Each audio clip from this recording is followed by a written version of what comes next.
Bismillahirrahmanirrahim. Assalamualaikum warahmatullahi wabarakatuh.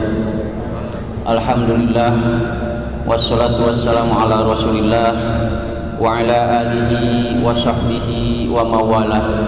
Asyhadu an la ilaha illallah wahdahu la syarikalah wa asyhadu anna muhammadan abduhu wa rasuluhu la nabiyya ba'dah, amma ba'du. Jamaah salat zuhur berjamaah yang sama-sama mengharapkan ridha Allah Subhanahu wa taala. Alhamdulillah, pada siang hari yang berbahagia ini kita masih bisa menunaikan salah satu kewajiban, yakni menunaikan salat zuhur secara berjamaah. Juga pada saat ini kita sedang sama-sama menunaikan kewajiban yang lain, yaitu melaksanakan ibadah saum bulan Ramadan. Mudah-mudahan sebagaimana dijanjikan oleh Rasulullah SAW bahwa setiap amal di bulan Ramadan ini Allah lipat gandakan pahalanya, mulai dari 10 bahkan sampai ke 70, bahkan sampai 700 kali lipat. Mudah-mudahan amal kita pun mendapatkan pahala yang berlipat ganda di sisi Allah, dan mudah-mudahan mendapatkan ridhonya dan diterima oleh Allah Subhanahu wa taala. Amin ya rabbal alamin. Hadirin rahimakumullah, Umar bin Khattab radhiyallahu anhu pernah menyampaikan perkataan. Beliau mengatakan, innallaha katama sittatan fi sittatin ukhra. Sesungguhnya Allah menyembunyikan atau merahasiakan 6 hal di dalam 6 hal yang lain. Antara lain, innallaha katamar ridha fit ta'ah. Allah Subhanahu wa taala merahasiakan keridhoannya di dalam ketaatan. Yang kedua, wa katama al-azab fil maksiyah. Allah pun merahasiakan murkanya dalam kemaksiatan. Yang ketiga, wa katama al-maut fil umri. Allah menyembunyikan kematian dalam usia. Kemudian yang keempat, Allah pun wa katama Lailatul Qadri fi Ramadan. Allah merahasiakan malam kemuliaan pada bulan Ramadan. Yang selanjutnya, wa katama al-wali. Allah menyembunyikan atau merahasiakan wali fil ummah, di tengah-tengah umat manusia. Dan yang terakhir, wa katamal wusta fi shalawatil khamsah. Allah pun menyembunyikan tentang salat wusta di dalam salat yang 5 waktu. Hadirin jamaah rahimakumullah, izinkan pada kesempatan yang berbahagia ini saya menyampaikan mungkin hanya 3 saja, tidak seluruhnya karena keterbatasan waktu yang kita miliki. Yang pertama, Allah menyembunyikan keridhoannya di dalam suatu ketaatan. Ketika semua kita insya Allah mencita-citakan ingin dimasukkan ke dalam surganya Allah, kita ingin menjadi ahlinya surga Allah, tidak terkecuali semua kita pasti menginginkan surganya. Tapi pertanyaannya, apa yang sudah kita siapkan untuk kita mendapatkan jaminan menjadi ahli surga? Apa yang sudah kita siapkan, amal apa yang sudah kita siapkan sehingga kita layak dimasukkan oleh Allah ke dalam surganya Allah? Ada sebuah riwayat, di dalam riwayat itu disebutkan kelak Allah di yaumil akhir, ketika yaumul hisab, memanggil 3 orang. Lalu Allah bertanya, yang pertama kepada ahli ilmu dan ahli Al-Quran. Lalu Allah bertanya, wahai fulan, apa yang menyebabkan anda bisa masuk ke dalam surga? Maka orang tersebut berkata, ilmuku ya Allah, dengan ilmuku aku ajari orang-orang umat sehingga mereka jadi paham ilmu Al-Quran, ilmu agama dan ilmu-ilmu yang lainnya. Maka kata Allah, kazzabta, bohong. Kaget.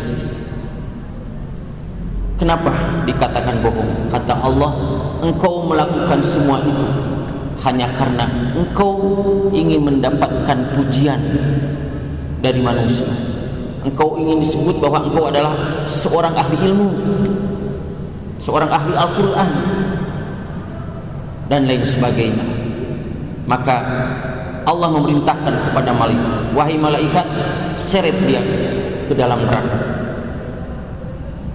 Giliran yang kedua Allah panggil, dia adalah orang yang kaya dan dermawan. Wahai fulan, apa yang menjadikan kamu bisa masuk ke dalam surga?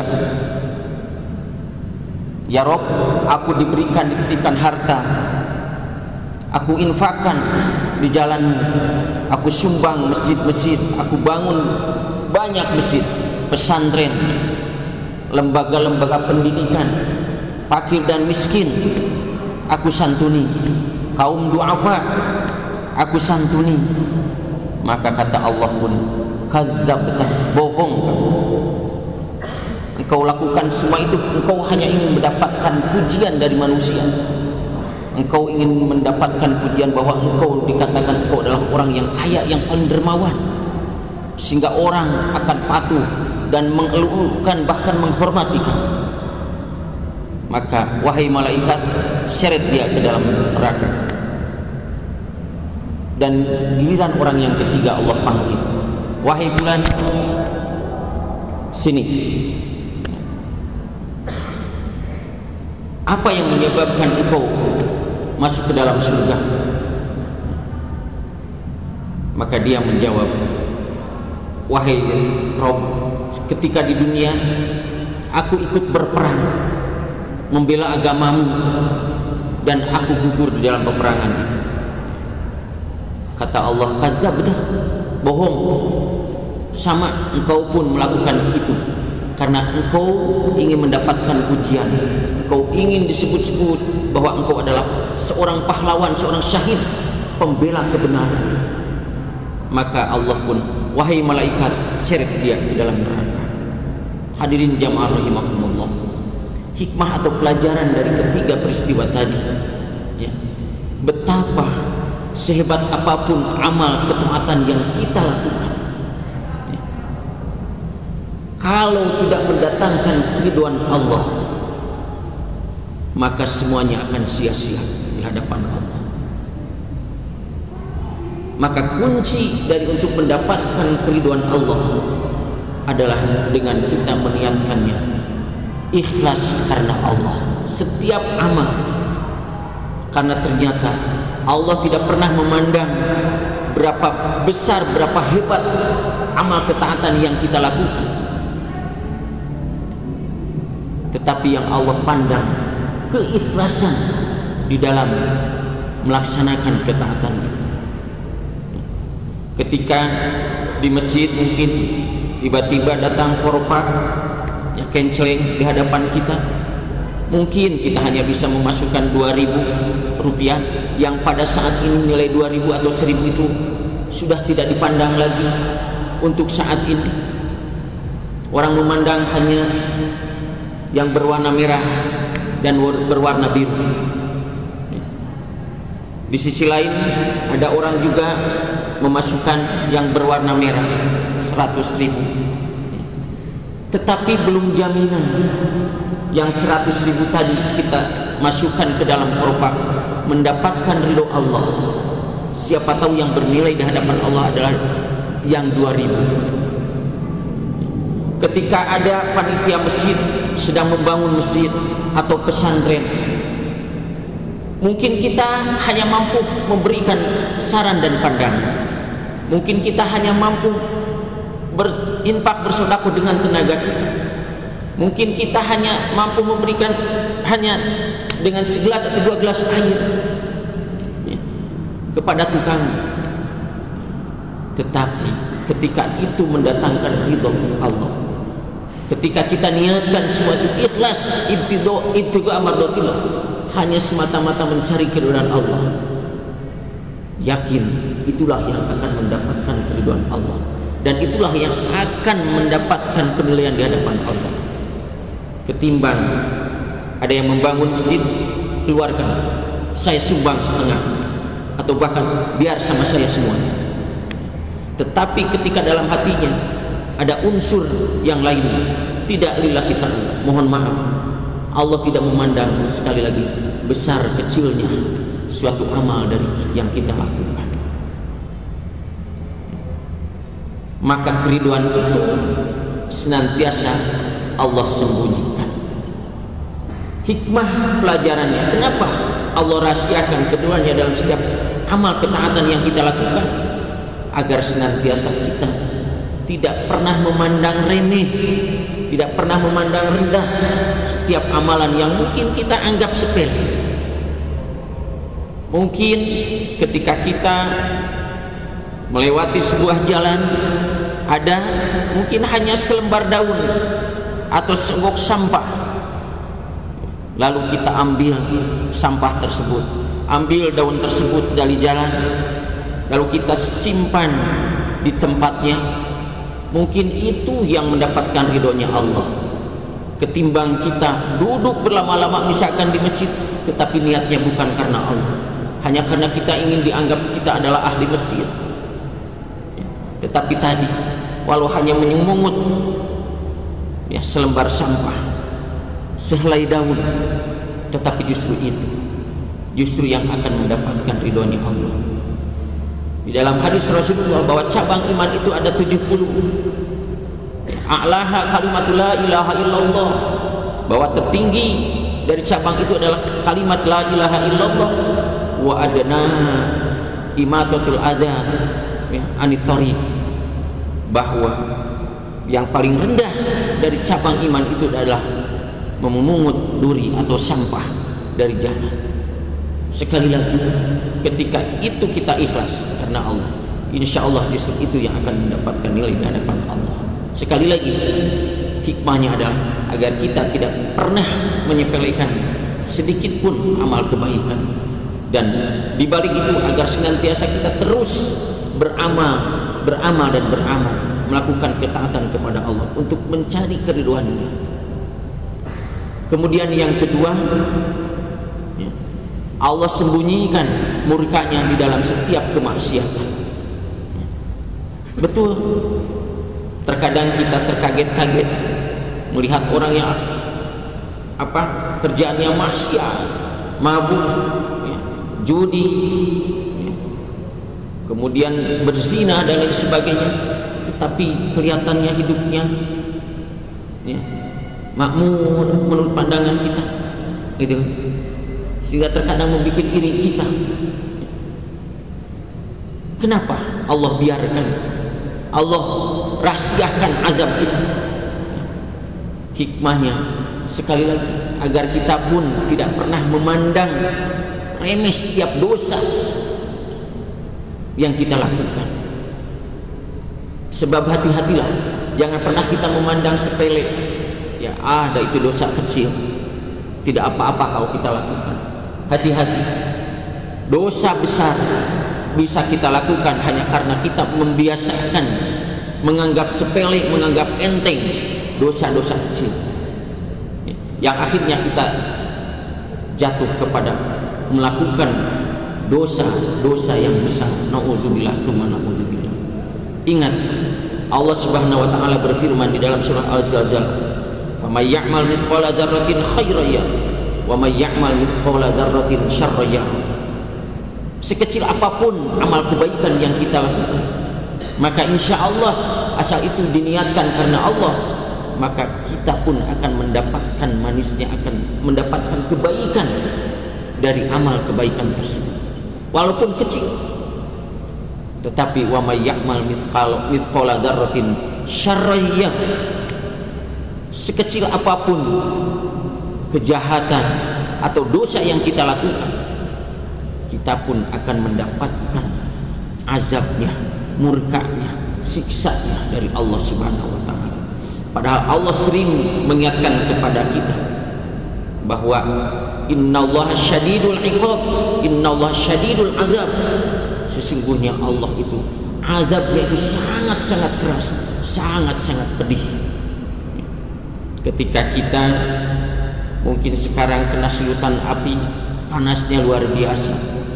Bayangkan ketika kita terkena selutan apinya neraka, yang konon menurut sebuah riwayat, menurut sebuah hadis, bahwa panasnya api neraka itu sama dengan 70 kali lipat panasnya api di surga, di dunia ini. Bahkan di dalam sebuah hadis, ketika pakaian ahli neraka ditaruh di bagian timur, maka panasnya akan terasa oleh manusia yang ada di bagian barat. Itu saking panasnya. Bahkan dalam hadis pun dikatakan paling ringan azab bagi seorang itu adalah ketika orang itu menggunakan terompah atau sendalnya ahli neraka, maka kepalanya atau otaknya pun mendidih. Nauzubillah summa nauzubillah. Maka sekali lagi, karena azab Allah itu dirahasiakan, hati-hati jangan sampai kita menyimpulkan mana azab Allah itu. Jangan sampai kita seperti orang-orang terdahulu yang seolah-olah menantang, ya. Maka ketika saatnya nanti, ya, Allah akan lemparkan dia ke dalam neraka jahim, sebagaimana Allah jelaskan di dalam surah Al-Mutaffifin. Dan Allah summa yuqalu hada yaumuddin yauma yukadzib bidin, yaitu hari yang engkau dustakan. Maka rasakanlah, kata Allah, inilah hari yang selama ini engkau dustakan. Seolah-olah mereka menantang azabnya Allah, seolah-olah mereka menantang siksanya Allah. Kapan datangnya? Atau kita sudah melakukan berbagai macam kemaksiatan, tapi sampai saat ini tidak kunjung jua azab itu. Nauzubillah. Sengaja Allah rahasiakan, hikmahnya agar satu, senantiasa kita tidak memandang sepele dengan dosa-dosa sekecil apapun itu. Yang kedua, justru Allah memberikan kesempatan kepada kita untuk barangkali kita bertobat, karena taubat Allah itu maha pengampunnya Allah itu luas sekali, rahmat Allah itu luas sekali, meliputi segala sesuatu. Maka ketika seorang hamba bertaubat dengan taubatan nasuha, maka dengan kemuliaannya, dengan kekuasaannya, dengan kehendaknya, Allah akan hapus dosa-dosanya. Masya Allah. Itu kenapa setiap azab atau murkanya itu senantiasa Allah rahasiakan dari kita. Dan yang ketiga, yang terakhir, Allah rahasiakan adalah mengenai malam kemuliaan di bulan Ramadan. Hadirin jamaah rahimakumullah, alhamdulillah kita sekarang berada di tengah-tengah bulan Ramadan. Tentu setiap kita mengharapkan mendapatkan malam kemuliaan itu. Tidak ada yang tahu. Semua, bahkan Rasul pun hanya memberikan kriterianya saja. Di antaranya bahwa malam kemuliaan itu akan hadir di setiap bulan Ramadan. Yang pertama, hadirnya di bulan Ramadan. Yang kedua, bahwa kata Rasul, Lailatul Qadar itu akan hadir di bulan Ramadan, yaitu di 10 hari terakhir. Dan yang ketiga, lebih rinci lagi, beliau menyampaikan bahwa Lailatul Qadar itu akan hadir di setiap malam ganjil, akan tetapi tidak pernah Rasul menentukan malam keberapa. Maka apa rahasianya agar senantiasa kita yang menginginkan, yang menghendaki mendapatkan malam kemuliaan itu mempersiapkan diri sejauh-jauhnya atau jauh hari dengan berbagai macam ketaatan kepada Allah dan menjauhi dengan berbagai macam larangan Allah Subhanahu wa taala. Kapan? Sejak dini. Ketika kita ingin menginginkan malam Lailatul Qadar, ya kita persiapan dari tanggal 1 Ramadan. Jadi itikaf itu tidak hanya di 10 hari terakhir saja. Kapanpun itikaf silakan. Bahkan kalau kita lihat di dalam sejarah ulama salafus sholih, mereka mempersiapkan datangnya Ramadan itu 6 bulan sebelum datangnya Ramadan. Mereka sudah mengencangkan ikat pinggang seraya untuk menyambut kedatangannya Ramadan. Kenapa? Karena mereka sadar tahu bahwa di Ramadan itu luar biasa kemuliaan yang Allah berikan, di antaranya dengan hadirnya malam Lailatul Qadar. Hadirin jamaah rahimakumullah, mudah-mudahan kita semua diberikan hidayah dan taufik oleh Allah Subhanahu wa taala sehingga kita senantiasa diberikan semangat untuk melakukan ketaatan kepada Allah dan diberikan hati yang murni senantiasa dalam setiap amal ketaatan itu kita niatkan lillahi ta'ala semata-mata ibtighu amardatillah, ingin mendapatkan keridhaan Allah Subhanahu wa taala. Dan juga Allah senantiasa menjaga diri kita untuk menghindar atau terhindar dari berbagai macam kemaksiatan yang dapat mendatangkan murkanya Allah Subhanahu wa taala. Amin ya rabbal alamin. Demikian yang bisa saya sampaikan pada kesempatan yang berbahagia ini. Mudah-mudahan ada guna dan manfaatnya. Terlebih mudah-mudahan Allah memberikan hidayah dan taufiknya untuk bisa kita mengamalkannya. Barakallahu li wa lakum. Assalamualaikum warahmatullahi wabarakatuh.